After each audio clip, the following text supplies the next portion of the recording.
Hello students, मैं अरविंद चौधरी आपके YouTube channel maths लक्ष्य में आपका पुनः स्वागत करता हूं। हमने पिछली वीडियो में क्लास 12th के मैथ्स में विविध प्रश्नावली को शुरू किया था, चैप्टर 1 की, जिसमें हमने बहुत सारे क्वेश्चंस को सॉल्व किया था और जो भी इम्पोर्टेंट चीज़ें थी इस चैप्टर की वो हमने डिस्कस कर ली थी। और वैसे भी विविध में जितनी भी एक्सरसाइज 1.1 से लेकर 1.4 तक की सारी चीज़ें थी वो सारी इसी में आनी है। तो आज हम कुछ ऑब्जेक्टिव टाइप और कुछ बोर्ड्स में आए हुए क्वेश्चंस को सॉल्व करेंगे। तो यहाँ पर देखते हैं सबसे पहले क्वेश्चन नंबर 16 को। यदि a इक्वल टू 1 2 3 एक सेट दिया है हो तो ऐसे संबंध जिसमें अवयव 1 2 तथा 1 3 हों और स्वतुल्य तथा सममित हैं किंतु संक्रामक नहीं है की संख्या बताइए। तो इसमें ऐसे कितने संबंध बन पाएंगे, 1 2 3 अथवा 4, ये हमें चेक कर लेना है। तो इसमें देखिए यहाँ सेट दिया है 1 2 3। तो देखिए इस प्रकार का संबंध जैसा इसने बोला है बन जाएगा संबंध, एक रिलेशन बनेगा। यहाँ से इसने बोला है कि 1 2 हो, 1 3 भी हो, स्वतुल्य हो। स्वतुल्य कैसे बन सकता है 1 2 3 में? 1 1 हो या 2 2 हो या 3 3 हो। तो ये 3 कंडीशन में स्वतुल्य बन जाएगा। सममित में क्या हो सकता है कि 1 2 है तो 2 1 हो, 1 3 है तो 3 1 हो, किंतु संक्रामक नहीं है। संक्रामक नहीं है तो इसलिए हम इसको यहीं छोड़ देंगे। एक ऐसा संबंध हमने बना लिया है। तो संबंध इस प्रकार के कितने बन सकते हैं, बस ये इसमें पूछा था। तो हमें यहाँ से ऐसा लग रहा है कि केवल एक ही संबंध बन सकता है। ऐसा एक ही संबंध है जिसमें ये सारी कंडीशन अप्लाई हो जाए। एक ही संबंध है ऐसा। तो इसलिए विकल्प कौन सा सही बैठना चाहिए इसका? विकल्प ए, जिसमें कि एक संबंध दिया है, ए सही है। बहुत आसान सा सवाल था। ये ऑब्जेक्टिव टाइप आजकल बोर्ड एग्जाम में आ रहे हैं, इसलिए मैं इनको कुछ को सॉल्व करा रहा हूँ। क्वेश्चन नंबर 16 देख लीजिए। यदि ए एक सेट दिया है 1 2 3 हो तो अवयव 1 2 वाले तुल्यता संबंधों की संख्या है कितनी? देखो कितनी हो सकती है 1 2 वाले में। एक सेट दिया है, ध्यान से समझिए, एक सेट दिया है 1 2 3। अवयव बोला है इसने एक अवयव 1 2 हो तो संबंध इसमें कितने बन सकते हैं? देखो कितने होते हैं तुल्यता संबंध? 3 होते हैं, स्वतुल्य, सममित और संक्रामक। तो स्वतुल्य तो ये हो नहीं सकता। सममित हो सकता है, सममित तथा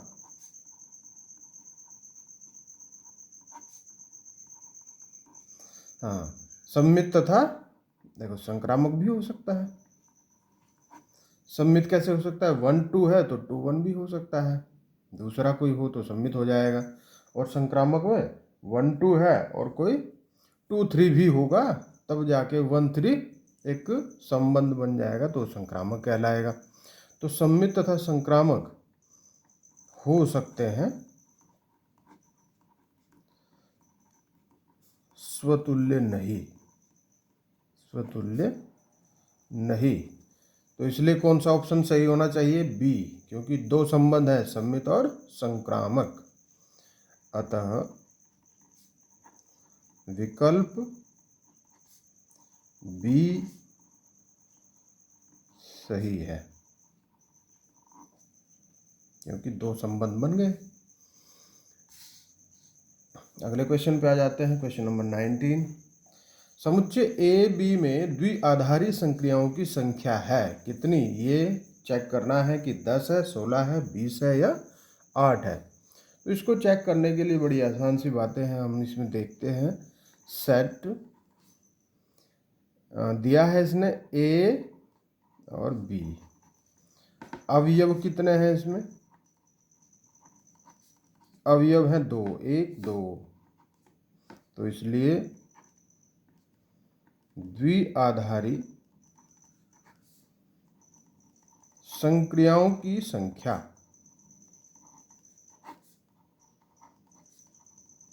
बन जाएगी, जितने भी अवयव हैं उनकी पावर 4। तो 2 की पावर 4 कितना होता है? 16 होता है, क्योंकि 2 की 4 बार गुणा हो जाती है, जो कि 16 आएगा। इस प्रकार से विकल्प, अतः विकल्प बी सही है। एग्जाम में तो आपको सोल्व करके नहीं दिखाना होता, बस ऑप्शन ही बता देना होता है, लेकिन ऑप्शन तभी बता पाते हैं जब हमें इनके सॉल्यूशन पता है कि हल ये किस प्रकार से होगा, अन्यथा हम इसका ऑप्शन गलत करके आ जाएंगे। देखिए, बोर्ड एग्जाम में आए हुए कुछ सवाल अब मैं हल कराता हूँ। इसमें एक सवाल ये है कि ज्ञात कीजिए कि निम्न संबंध क्रम विनिमय एवं साहचर्यता का पालन करते हैं। क्रम विनिमयता और साहचर्यता को मैंने खूब ढंग से समझा दिया है, आप पिछली वीडियोज़ में जाकर उनको अच्छे से पढ़ सकते हैं और क्लियर कर सकते हैं। तो यहाँ भी देखो, बोर्ड एग्जाम में आए हुए सवाल हैं, 2 खंड यहाँ पे दिए हैं। फर्स्ट खंड की बात करते हैं। फर्स्ट बोल रहा है ये कि a star b equal to 1 for every या फॉर ऑल भी इसको बोलते हैं, इस चिन्ह को फॉर ऑल या for every. A B belongs to n प्राकृतिक संख्याओं का समुच्चय है। इसको सॉल्व कर लेते हैं पहले। यह है नेचुरल नंबर, प्राकृतिक संख्याएं। तो एन पर संक्रिया दी है इसने, ए स्टार बी इक्वल टू 1। तो क्या बी स्टार ए भी 1 के इक्वल हो जाएगा? तो बी स्टार ए भी 1 के इक्वल हो जाएगा, बिल्कुल सही बात है। अगर ऐसा होता है तो a star b equal to b star a, और ऐसा हो गया है तो संबंध कैसा है? अतः संबंध क्रम विनिमय है, संबंध क्रम विनिमय है। ठीक है, संबंध क्रम विनिमय हो गया। दूसरा क्या है? साहचर्यता चेक करना है। साहचर्यता में देखिए, a star b star c equal to, देखो क्या बनेगा यहाँ से, ए स्टार बी और सी का क्या बनेगा? एक ही आएगा, क्योंकि जब ए बी का एक था तो बी सी का भी एक ही आएगा, एक आ गया। और ए और एक का भी एक ही आएगा। इसी प्रकार से ए स्टार बी स्टार सी को भी चेक कर लेते हैं, जिसमें ए बी का पहले संबंध निकालना है। ए बी का भी एक और एक का सी के साथ भी एक, दोनों एक आए हैं। तो यहाँ फिर लिखते हैं एक लाइन कि चूंकि a star b star c equal to a star b star c, अतः संबंध साहचर्य है, साहचर्य है।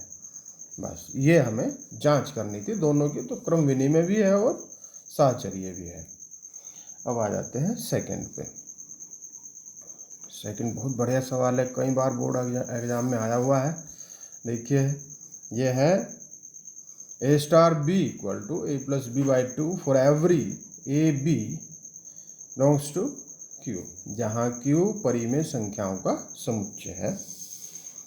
तो इसमें भी यही चीज़ें चेक करनी है कि क्या क्रम विनिमय है या साहचर्य है।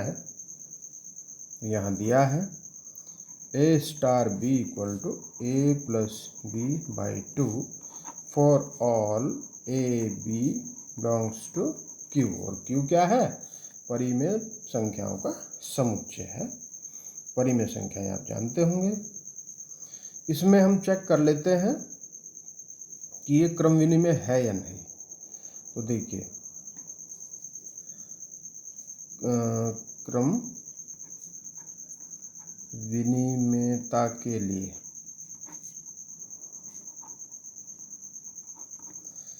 A star b equal to a plus b बटे दो for every a B belongs to Q. तो क्या बी स्टार ए भी इसके इक्वल होगा?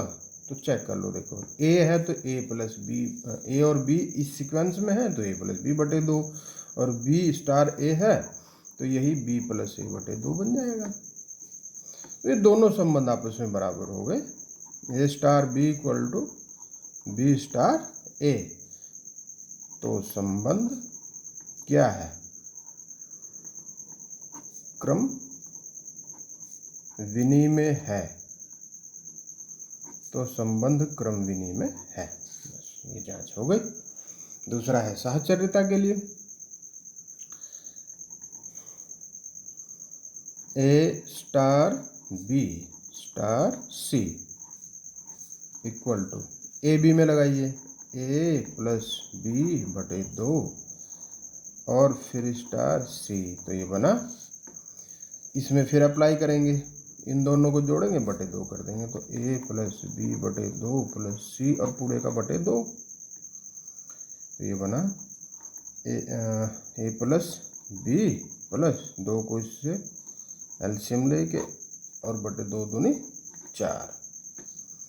इसी प्रकार से ए स्टार बी स्टार सी को करेंगे, जिसमें बी सी का ब्रैकेट में है। तो ये हो जाएगा ए स्टार बी सी का बनेगा बी प्लस सी बटे दो, और ये हो जाएगा a plus b plus c बटे दो के बटे दो में, इसके बटे में दो आ जाएगा। ओके, देखिए ये हो जाएगा ए प्लस नहीं sorry 2a plus b plus c बटे दो दूनी चार। कैसे बना? 2a 2 से इसमें मल्टीपल हुई प्लस बी प्लस सी पूरे के बटे में आया, दो दूनी चार हो गए। तो क्या ये इसके बराबर लग रहा है आपको? नहीं है बराबर, क्योंकि ये a plus b plus 2c है और ये 2a प्लस बी प्लस सी अपॉन 4 है। तो एक लाइन हम इसमें ये लिख देंगे कि चूंकि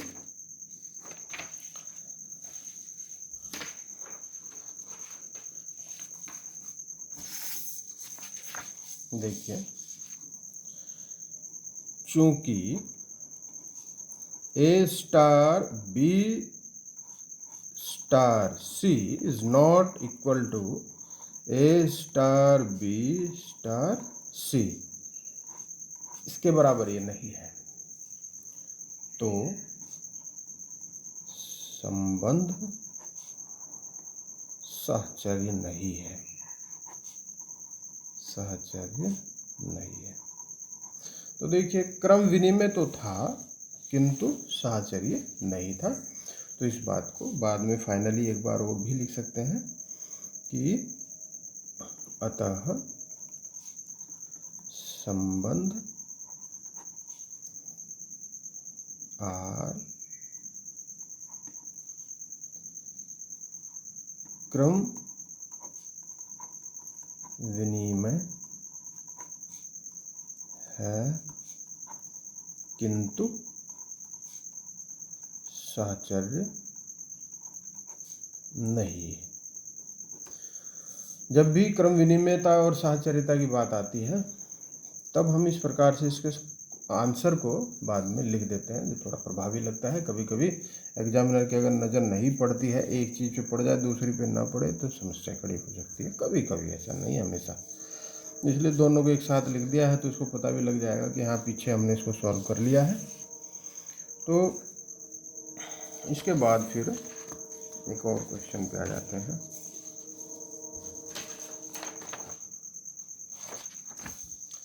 बोर्ड में आया हुआ सवाल है, यदि f such that x to y एक फलन है x में r equal to A B such that F A equal to F B द्वारा प्रदत्त एक संबंध r परिभाषित है, तो क्या r एक तुल्यता संबंध है अथवा नहीं। तुल्यता संबंध देखो, आपको पता है तुल्यता संबंध में क्या होता है कि वो स्वतुल्य भी हो, सममित भी हो और संक्रामक भी हो। तो अगर ऐसा हो जाएगा तो ठीक है, तुल्यता संबंध है। अगर इनमें से कोई एक कंडीशन भी नहीं आती है तो तुल्यता संबंध नहीं होता है। तो तुल्यता में तीन बातें छिपी रहती हैं। देखिए, F such that X to Y और आर यहाँ दिया है ए B such that F A equal to F B, ये एक रिलेशन दिया है। तो पहली बात, सबसे पहली बात हम इसमें क्या करेंगे, स्वतुल्य के लिए आएंगे। चूंकि F A equal to F A हो सकता है या नहीं हो सकता है, हम इसमें चेक करेंगे। क्योंकि ये रिलेशन है कैसा, ये रिलेशन रियल नंबर का है, तो F A equal to F A हो सकता है, और इसलिए ए बिलोंग्स टू आर होगा, तो आर स्वतुल्य हो जाएगा। आर स्वतुल्य है। सेकंड पे आ जाओ, A B belongs to R, तो यहाँ से बना देखो F A equal to F B.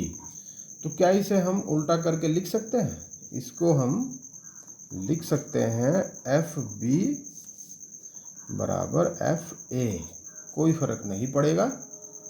अतः अगर ऐसे लिख सकते हैं तो बी ए यानी कि इनके क्रम परिवर्तित कर सकते हैं, बिलोंग्स टू आर भी लिखा जा सकता है। जब A B belongs to R और बी ए भी बिलोंग्स टू आर हो जाए, इस प्रकार की कंडीशन बनती है, तो यहाँ पे संबंध सम्मित हो जाता है। तो आर सम्मित संबंध है, ये सम्मित भी हो गया है। अब आ जाते हैं थर्ड पे। थर्ड है संक्रामक। संक्रामक में a B belongs to are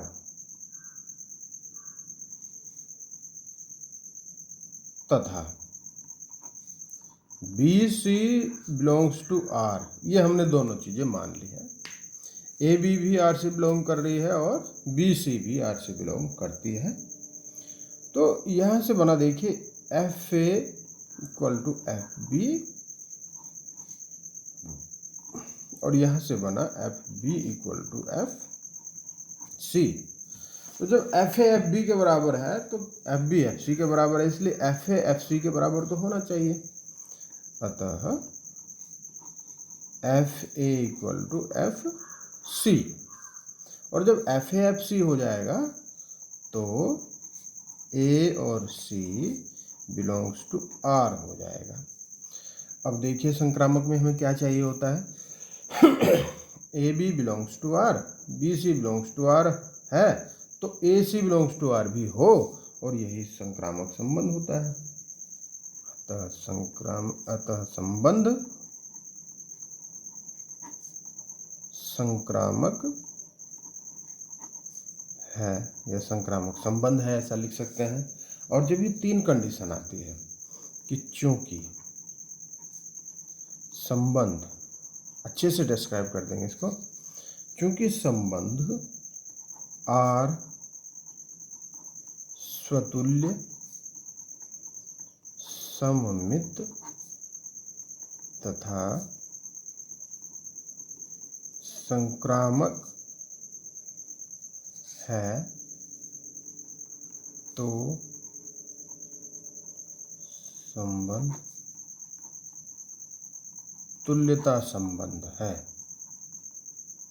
तुल्यता संबंध है। क्लियर हो गई बात?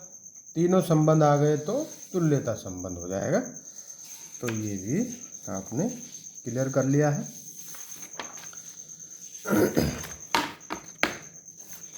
इसके बाद एक और सवाल यहाँ पे मुझे मिला।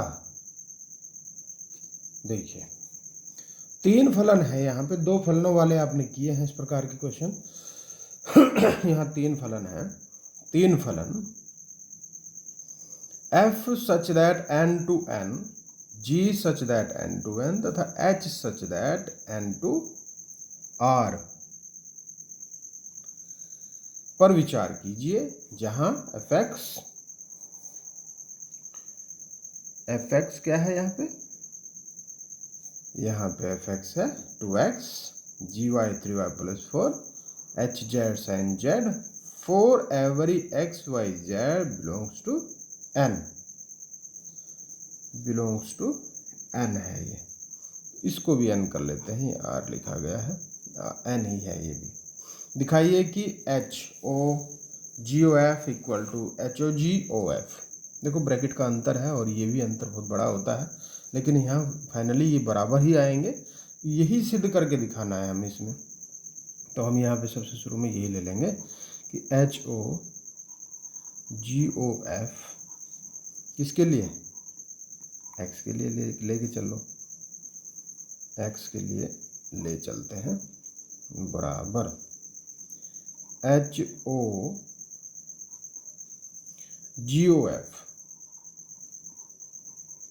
x। ले, अब इसमें वैल्यू रखेंगे HO। देखो इस प्रकार से इसको लिख सकते हैं fx, ये हो जाएगा, और ये पूरा ये बड़ा ब्रैकेट हो जाएगा HOG। fx की वैल्यू रखेंगे पहले, fx है 2x, अब फिर g2x, मतलब g का जो फंक्शन है वो इस प्रकार से रखेंगे कि जहाँ x आना था वहाँ 2x आएगा इस बार। तो g में क्या है? y है। अब जहाँ जहाँ भी y है वहाँ पे हम 2x रखेंगे, तो ये हो जाएगा HO 3 × 2x + 4, ये बन जाएगा। देखो, और ये फिर क्या हो जाएगा? HO 3 दूनी 6x + 4, इस प्रकार से लिखा है। बल्कि ये ब्रैकेट ये छोटा आएगा और अगली लाइन में फिर ये ऐसे आ जाएगा h of x + 4। h की वैल्यू है वो sin z है, hz sin z है। तो यहाँ पे sin z की जगह पूरा रखा जाएगा 6x + 4। एक एक करके हम इसका मान रखते चले आए। पहले fx रखा, फिर यहाँ पे देखो fx रखा, फिर इसके बाद फिर इसको fx रख के जो 6x + 4 आया y इसका g का रखा, फिर इसमें रख दिया h की वैल्यू में। इसी प्रकार से इसको पुटअप करते आएंगे। अब दूसरी वैल्यू में भी देखिए HOG OF, ठीक, OF ब्रैकेट इधर लगाना चाहिए था, यहाँ नहीं। x के लिए देखेंगे हम इसको, तो पहले इसको करेंगे h of g x, और बाहर है क्या? OF, इसको छोड़ देंगे। gx का लिए क्या हो जाएगा? h के में gx कितना है? gx देखिए जी एक्स है यानी कि जी वाई है 3y + 4, तो x ही लिखेंगे फिलहाल इसको, 3x + 4 ऑफ x। h में रखो साइन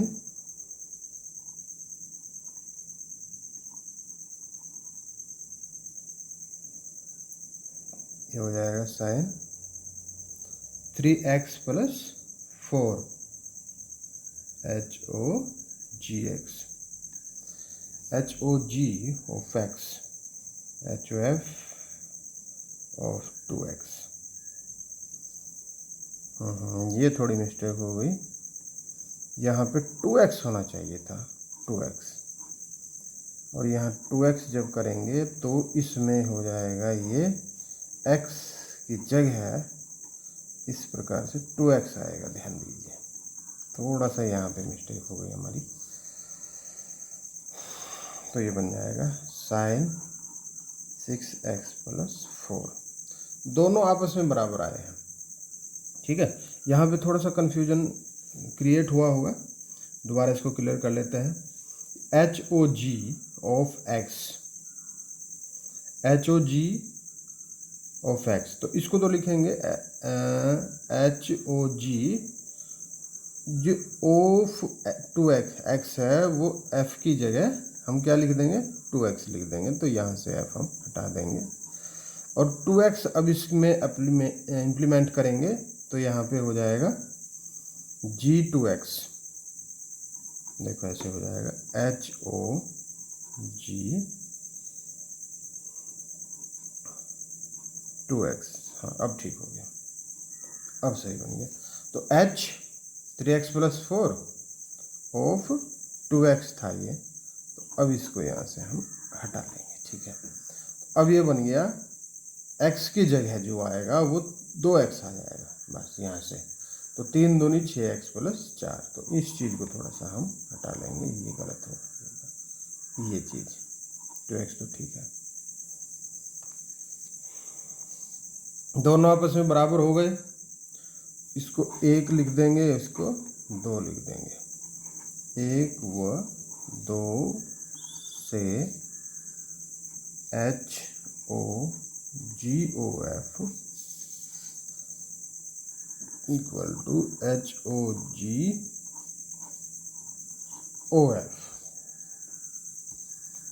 यही सिद्ध करना था, हैंस प्रूव, ठीक हो गई बात।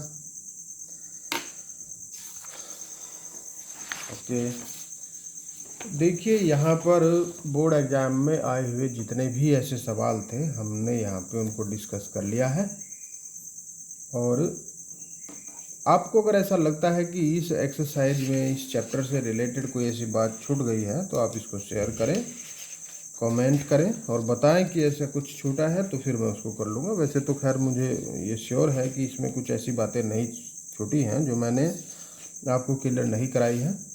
ओके, अब आप अच्छे से पढ़ाई पे ध्यान दीजिए, और इसको एक बार में वीडियो समझ में ना आए, कुछ बात रह जाए, तो इसको दोबारा से रिपीट करके भी आप इसको देख सकते हैं, समझ सकते हैं। Okay, thank you.